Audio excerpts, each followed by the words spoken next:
የህወሓት ጦር ካልታሰበ አቅጣጫ ተከበበ። በራያ ቀጠና ግጭቶች ተባብሰው በቀጠሉበት ወቅት አዳዲስ የውጊያ ግንባሮች መከፈታቸውም ተሰምቷል። ህወሓት ተንበረከከ፣ ሽምግልና ወደ 4 ኪሎ። ባልታሰበ ሁኔታ ሽንፈት የተደራረበበት ህወሓት አመራሮችን በአስቸኳይ ወደ አዲስ አበባ ለመላክ መወሰኑ ተሰምቷል። ግብጾችን ያንገበገበው የኤሚሬትስ ድርጊት። በድብቅ አዲስ አበባ የገባቸው የኤሚሬትስ አውሮፕላን ሚኒስትር ደብረጽዮን ወደ አዲስ አበባ ሊጓዙ ይችላሉ ተባለ። ከፍተኛ የፓርቲ ወታደራዊና ፖለቲካዊ አመራሮች ከጠቅላይ ሚኒስትር ጋር በአካል ለመገናኘት ቀጠሮ እንደተያዘም ታውቋል። አስቸኳይ ስብሰባ ያደረገው ህወሓት አመራሮችን ወደ አዲስ አበባ ለመላክ መወሰኑ ተሰምቷል። በዝርዝር እንመለስበታለን። ይህ በእንዲህ እንዳለ ጦሩ ህወሓትን እያስጨነቀ ቀጥሏል። በአፋር ክልል ነፃ መሬት ይዞ የሚንቀሳቀሱ የሰላም ኃይል ታጣቂዎችና በህወሓት ሰራዊት መካከል የተቀሰቀሱት ግጭቶች ተባብሰው በቀጠሉበት ወቅት አዳዲስ የውጊያ ግንባሮች መከፈታቸውም ተሰምቷል። ለህወሓት ነገሮች ከድጡ ወደ ማጡ እየሆኑ መስለዋል። ከስፍራው የተገኙ ጥብቅ መረጃዎችን አካተናል። የራሷ እያረረባት የሰው ማማሰል ልማዷ ያደረገችው ግብጽ አሁንም በኢትዮጵያ ስኬት አይኗ መቅላቱን ቀጥሏል። ሰሞነኛው የኤሚሬትስ ድርጊት ተከትሎ ግብጻውያኑ መንገብገባቸውን መደበቅ ተስኗቸው ሲጮሁ ታይተዋል። በድብቅ አዲስ አበባ የገባቸው የሼክ ዛይድ አውሮፕላን ሚኒስትር ለግብጻውያን እንቆቅልሽ ሆኗል። እስከ መጨረሻው አብራችን ስትቆዩ ይህንን ጨምሮ ለሰዓቱ መደመጥ ያለባቸው ወሳኝ መረጃዎችን ከጥንቅራችን የምትሰሙ ይሆናል። ሰላም ውድ የሁሉ ዴይሊ ቤተሰቦች እንደምናላችሁ። ቻናሉን ሰብስክራይብ፣ ላይክ፣ ሼር ያደረጋችሁ እስከ መረጃዎቻችን ፍጻሜ አብራችሁን ቆዩ። 25% ቅናሽ ከቪስኮ ዲፕሎማቲክ አፓርትመንትስ የአዲስ አበባ ማዕከል በሆነ ቁጥር 1 ሳይት ያለቁ 2 ቤዝመንት ፕላስ ግራውንድ ፕላስ 18 ከቴራስ ጋር ሲሆን እንደዚህ ጥንቅቅ ተደርገው የተገነቡ ባለ 3 ሌግዠሪ አፓርትመንት ቤቶች የሚገኙት መስቀል ፍላወር ናዝራ ሆቴል ጀርባ በአራቱም አቅጣጫ ከበቂ በላይ መግቢያ ያለው ዲፕሎማቶች የታዋቂ ሰዎች መኖሪያ በሆነ አካባቢ ነው። ባለ 3 መኝታ በ153 እና በ167 ካሬ ያለቁ ዲጂታል ኢካርታ ያላቸው ቤቶች እንዲሁም ቁጥር 2ኛው ሳይታችን ኦሎምፒያ ጋዜቦ ዋሽንግተን አደባባይ አጠገብ አስፋልት ዳር በግንባታ ሽያጭ ላይ ሲሆን ሙሉ 3 ቤዝመንት ፕላስ ግራውንድ ፕላስ 25 የሆነ የንግድና የመኖሪያ ቅይጥ ግንባታ የያዘ ነው። 20% ቅድመ ክፍያ፣ ተመራጭ ቦታ እስከ 25% ቅናሽ ይዘንላችሁ መጥተናል። ለተጨማሪ መረጃ በ0912 03 5489 ይደውሉልን። ቪስኮ ሪል ስቴት የታማኝነት ምልክት። የህወሓት ከፍተኛ ፖለቲካዊና ወታደራዊ አመራሮች ወደ አዲስ አበባ ሊጓዙ መሆኑ ተሰምቷል። ህወሓት ትናንት በመቀለ ባደረገው አስቸኳይ ስብሰባ ነው አመራሮች ወደ አዲስ አበባ ለመላክ የወሰነው። በሌላ በኩል በራያ ቀጠና በሐራ መሬትና በቲዲኤፍ መካከል በከባድ መሳሪያ የታገዘ ውጊያ ሲቀጥል ዛሬ ከረፋድ አንስቶ ደግሞ በሁለት አዳዲስ ግንባሮች አፍላ ውጊያ ተቀስቅሷል። በትግራይ ገዢ ቦታ የያዘው ህወሓት ከግማሽ ክፍለ ዘመን በኋላም ከጫካ አመለካከቱና ከጦርነት ሐሳቤው አለመውጣቱ በስፋት ብዙዎች ፊታቸውን እንዲያዞሩበት ምክንያት ሆኗል። ከተራ አባላት ጀምሮ እስከ ከፍተኛ ወታደራዊና ሲቪል አመራሮች ኋላ ቀር እያሉ የሚጠሩት በደብረጽዮን ገብረ ሚካኤል የሚመራው የህወሓት ክንፍ ጥለው የወጡ ሲሆን በሰራዊቱ ውስጥ ከፍተኛ ስምና ተቀባይነት ካላቸው መካከል ገሚሱም እሾም በሾ ብለው ህወሓት በሚያውቀው ጠመንጃ አነጋግሮ ከትግራይ ህዝብ ትከሻ ለማስወገድ የመጨረሻ አማራጭ ያሉትን የትጥቅ ትግል ለማድረግ ጫካ ገብተው ዱር ቤቴ ካሉ ከርመዋል።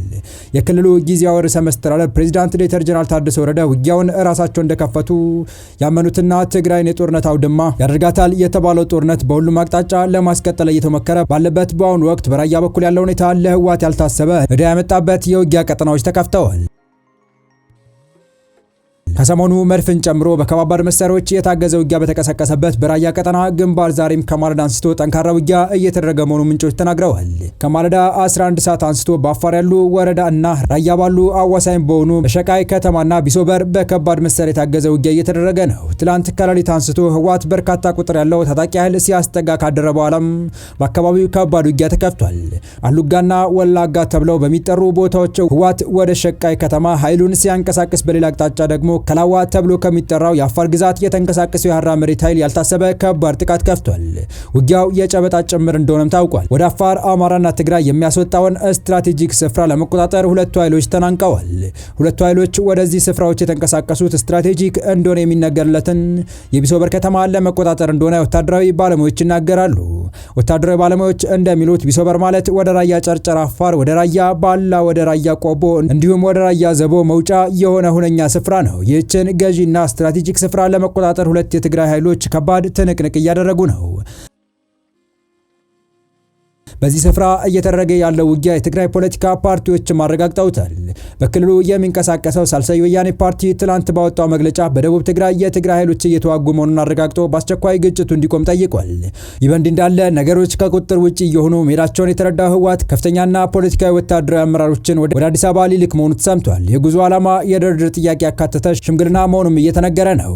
የባለስልጣናቱ ጉዞ የተወሰነው ህወሓት ትላንት በመቀለ ባደረገው አስቸኳይ ስብሰባ ነው።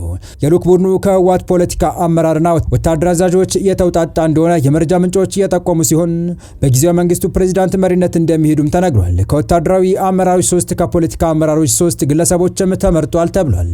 በአዲስ አበባ የውጭ ዲፕሎማቶችን ጨምሮ የአፍሪካ ህብረት አመራሮች እንደሚያገኙም ተገልጿል። የመጀመሪያ ምንጮች እንደሚገልጹት ከጊዜያዊ መንግስቱ በኩል ጀነራል ታደሰ ወረደ፣ ጀነራል ፍስሐ ኪዳን ወይም ፍስሐ ማንጁስና አማኑኤል አሰፋ እንዲሁም ከህወሓት አመራሮች በኩል ዶክተር አብርሃም ተከስተ፣ ወይዘሮ ፈትለወርቅ ገብረ እግዚአብሔር ወይም ሞንጆሪኖ ወደ አዲስ አበባ እንዲሄዱ የተመረጡ ሲሆን ነገር ግን የትኞቹ አመራሮች እንደሚጓዙ የመጨረሻ ውሳኔ እንዳልተሰጠ ታውቋል። በቀጣይ መረጃ ግብፃውያኑ በተባበሩት አረብ ኤምሬትስ ላይ ጥርሳቸውን ነክሰዋል። ጉዳዩ ከኢትዮጵያ መከላከያ ሰራዊት በተለይም ከአየር ኃይሉ መዘመን ጋር የተያያዘ ስለመሆኑም ታውቋል። የአየር ኃይሉ 9ኛ ዓመት በድምቀት ተከብሮ በተጠናቀቀ ማግስት በሚስጥር አዲስ አበባ የደረሰው የአቡዳቢ ወታደራዊ አውሮፕላን እንቆቅልሽ ለካይሮ ሰዎች የእግር እሳት ሆኗል። ጉዳዩን አስመልክቶ በንዴት ሀሳባቸውን ያጋሩ ተንታኞች በንዴት ሲናገሩ ዋናው ይህች አውሮፕላን እንድትስበን ያደረገው ነገር ምንድነው? የምትጭነው ነገር አለመታወቁ ነው። ነገር ግን በእርግጠኝነት መሳሪያ እንደሆነ መናገር ይቻላል ያሉ ሲሆን የብስጭት ንግግራቸውን ሲቀጥሉም አውሮፕላኑ በድብቅ በቀይ ባህር በኩል አድርጎ በርበራ ላይ አርፎ ከዛ ወደ ኢትዮጵያ በመግባት እቃውን አራግፏል። ይሄ ለግብጽ ትልቅ አደጋ ነው ሲሉም ያክላሉ። ትንታኔ ሰጪዎች አክለውም ከኤምሬቶች ሹማምንት ውስጥ ትንሽ አእምሮ ያላቸው በሳሌ ፖለቲካ አካላት ትንሽ ቆም ብለው አሁን ላይ የሚያደርጓቸው ነገሮች ቢፈትሹና በዓለም አካባቢ ምን እየተሰራ ነው፣ እኛስ ምን እያደረግን ነው ብለው ራሳቸውን መጠየቅ የሚችሉበት አግባብ ለምን አያመጡም? ለምንድነው በተለይ በአረብ አካባቢ እየተከሰተ ያለው ነገር የሙስሊሞች ላይ እየተከሰተ ያለው ነገር የዓለም ሁኔታ ግምት ውስጥ ያስገባ የሆነ እንቅስቃሴ ማያደርጉት ሲሉም ጉዳዩ ከሃይማኖትና አረባዊነት ጋር በማያያዝ አቡዳቢን በጸረ አረብነት እንቅስቃሴ ጭምር ሲፈርጁም ተደምጠዋል። ፊልድ ማርሻል ብርሃኑ ጁላና ጠቅላይ ሚኒስትር አብይ በባሌም በቦሌም የወደቡን ጉዳይ እናሳካዋለን የሚል አቋማቸውን በአንድ ቃል ማረጋገጣቸው ለግብፃውያን ከባድ ራስ ምታት ሰጥቷቸዋል።